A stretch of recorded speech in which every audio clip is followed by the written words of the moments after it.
어느 날 아내가 이런 말을 하더라고요. 내가 예전에 비해서 신앙이 많이 후퇴한 것 같다. 신앙적으로 예전보다 많이 힘들다 하는 얘기를 했습니다. 제 아내는 신학을 전공했습니다. 제 학교 후배이기도 하고요. 그리고 나름 전도사 활동도 했었던 신앙이 좋은 자매인데, 신앙을 지키기 어려운 상황은 또 무엇인가? 육아 때문에 아무래도 힘든 법이죠. 육아 때문에 힘든데 또 곰곰이 생각해 보면은 어, 이전에 살던 집에서 멀거든요. 그래서 딱히 어, 친정 엄마가 도와줄 수도 없는 상황. 그리고 시어머니도 마찬가지고요. 저의 그 양가 쪽은 다 아버지가 안 계시기 때문에 그 친정 엄마, 시어머니가 모두 각자 자신이 일을 해서 돈을 버셔야 되거든요. 그러니까 시간을 내줄 수도 없는 상황. 그리고 자기도 먼 곳에 또 쫓아와서 신앙을 잘 지켜야 되는데 또 교회도 멀고 본인은 운전도 못하고, 그러니까 계속 집에서 아이랑 붙어 있는 겁니다. 그러면서 많이 신앙적으로 힘들어하는 모습을 제가 경험했습니다. 딱히 제가 해줄 말이 없더라고요. 신앙적으로 어떻게 도움을 얻을 수 있는가? 성경을 열심히 읽어, 기도를 많이 하면 돼.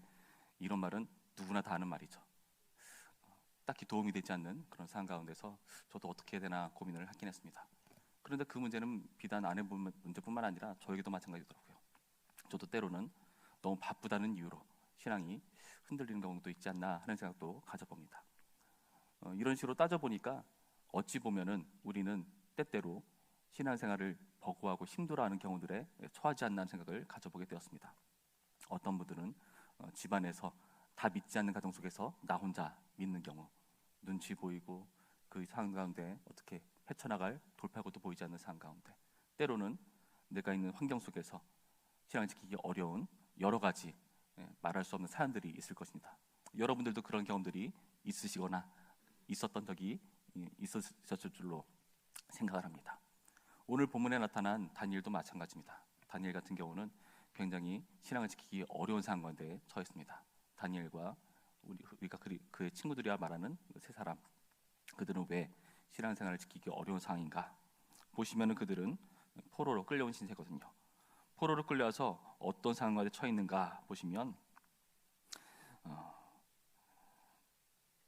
그의 있는 그 처해 있는 자리가 굉장히 신앙을 지키기 어려운 땅이라는 것을 오늘 본문에서 마치 우리 가운데 제시하듯이 말을 해주고 있거든요.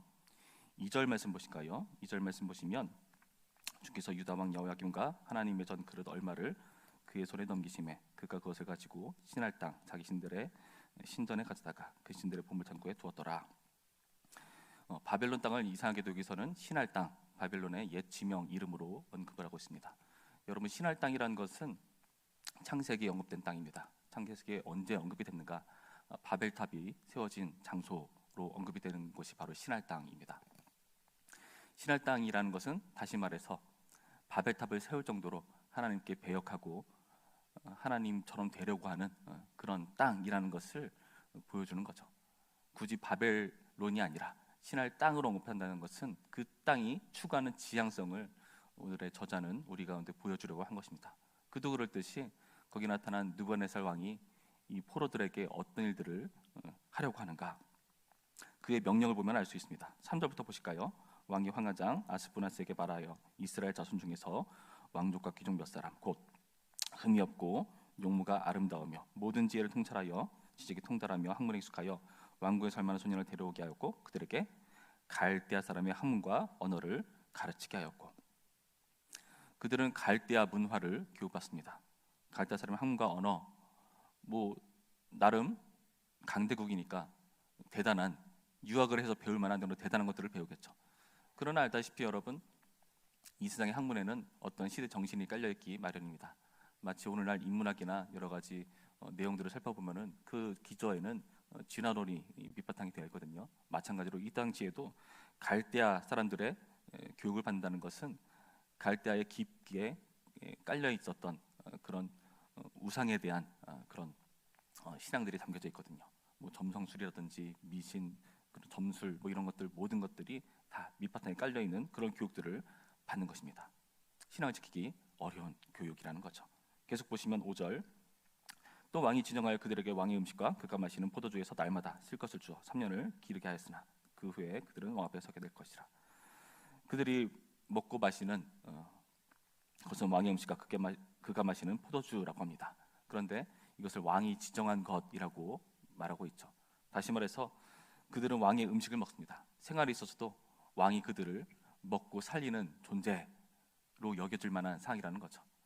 얼마 전 북한에서 김정은이 마치 자기 인민들을 위해서 열심히 먹을 것을 위해서 노력하는 그런 이미지를 구축하는 그런 홍보물을 많이 제작했다는 뉴스 기사를 봤는데요. 마찬가지입니다. 이들은 이런 상황을 통해서 뭘 배웁니까? 우리 상을 책임지는 존재, 나를 먹고 살릴 수 있는 존재, 그게 바로 이 바벨론 땅의 느부갓네살이다 하는 그런 사상을 심어지게 되는 것이죠. 뿐만 아닙니다.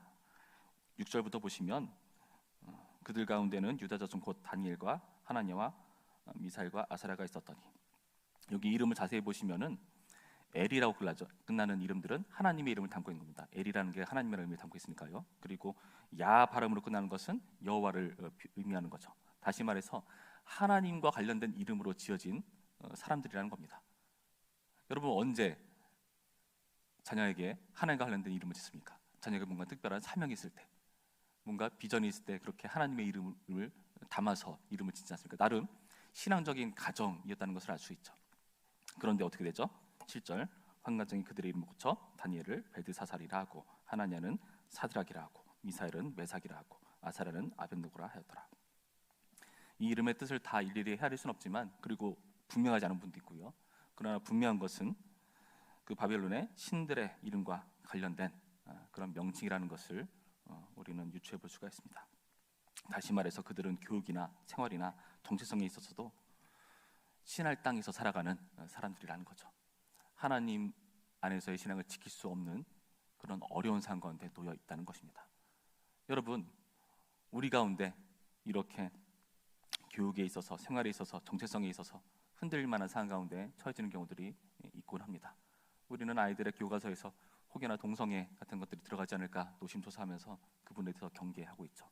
그리고 생활면에서도 우리는 돈의 노예가 되곤 하고요.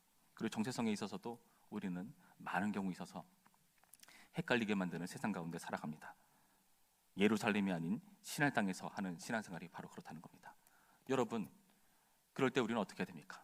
이렇게 아무런 상황 가운데 우리는 어떻게 신앙을 지켜나갈 수가 있겠습니까?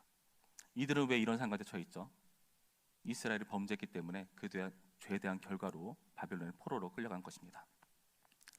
이 세상의 죄악들에 대한 책임을 하나님께서 그들에게 짊어지우시면서 이들을 훈련시키고자 하시는 겁니다.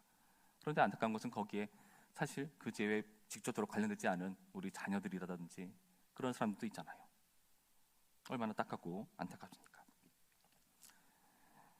그 당시 예레미야가 포로들에게 편지를 썼는데요. 이런 내용이 있습니다. 예레미야 29장 4절에서 7절까지 말씀 보시면, 만군의 여호와 이스라엘의 하나님께서 예루살렘에서 바벨론으로 사로잡혀 가게 한 모든 포로에게 이와 같이 말씀하시니라. 너희는 집을 짓고 거기에 살며 텃밭을 만들고 그 열매를 먹으라.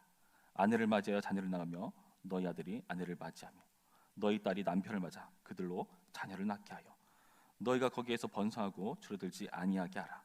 너희는 내가 사로잡혀 가게 한 그 성읍의 평안을 구하고 그를 위하여 여호와께 기도하라. 이는 그 성읍의 평안함으로 너희도 평안할 것입니다. 예레미야의 편지는 다시 말해서 그들에게 너네는 거기서 먹고 살아라, 대대자손 그렇게 하라라는 절망적인 말씀 같습니다.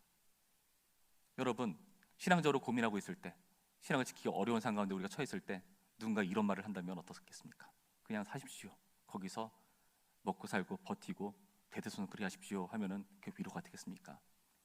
그런데 이것이 모두 죄의 결과이고 그 죄에 대한 책임들을 우리가 짊어지는 훈련 과정이라는 것을 오늘 본문을 통해서 우리는 유추해 봐야 됩니다.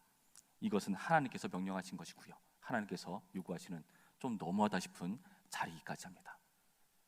그런데 하나님께서 그렇게 말씀하시고 너네는 그 죄의 값을 당해라 라고 말씀하시면서 하나님께서는 그냥 가만히 있으신가? 그렇지 않습니다. 여러분, 2절 말씀을 다시 자세히 보시죠. 2절 말씀이 어떻게 되어 있습니까? 주께서 유다왕 여호야김과 하나님의 전그릇 얼마를 그의 손에 넘기심에, 하나님께서 자신의 성전에 사용되는 제기들, 제사 물품들을 넘겼다라고 표현하죠. 하나님은 어떤 분이시죠? 바벨탑 때는 어떻습니까? 하나님께서 바벨탑을 높이 쌓을 때 내려와 보셔야 될 정도로 하찮게 여기시면서 언어를 흩으셔서 그 바벨탑이 세워지는 것을 흩어버리셨던 하나님이셨습니다. 사무엘서에서는 어땠습니까? 사무엘서에서 언약궤를 블레셋에 빼앗기죠. 다곤 신전에 그 언약궤를 두는데 그 안에 하나님께서 그냥 계셨습니까? 다곤 신당을 무릎 꿇리시고 머리를 부서뜨리시는 그런 하나님 아니십니까? 그런데 이런 하나님께서 자신을 마치 내어주기라도 하듯이 그렇게 하시는 이유는 무엇입니까? 하나님께서 이런 치욕스러운 일들을 당하시는 이유는 무엇입니까? 바로 포로된 우리와 함께 하시겠다는 하나님의 뜻입니다. 너희만 그렇게 당하는 것이 아니라 나도 함께 짊어지겠다. 나도 그 자리에 함께 있겠다. 예루살렘이 무너졌다고 성전이 이제 없다고 내가 너희의 성전이고 너희와 함께한다라는 하나님의 뜻을 여러분 여기서 보셔야 하는 것입니다. 여러분 우리도 마찬가지입니다. 오늘날 우리는요 지난상의 어려운 상황 가운데 처해 있지만 우리는 하나님의 성전으로 불리는 사람들입니다. 성령께서 우리 안에 거하시죠. 우리 안에서 함께 역사하시고 일하신다고 말씀하십니다. 그래서 우리를 거룩한 전, 성전이라고 표현합니다. 여러분 하나님께서 그냥 우리를 두고 보지 않으시고 함께 하시는 분이라고 말씀하시는 이 하나님의 말씀을 들으시기 바랍니다. 따지고 보면은 성경의 모든 이야기가 그렇습니다.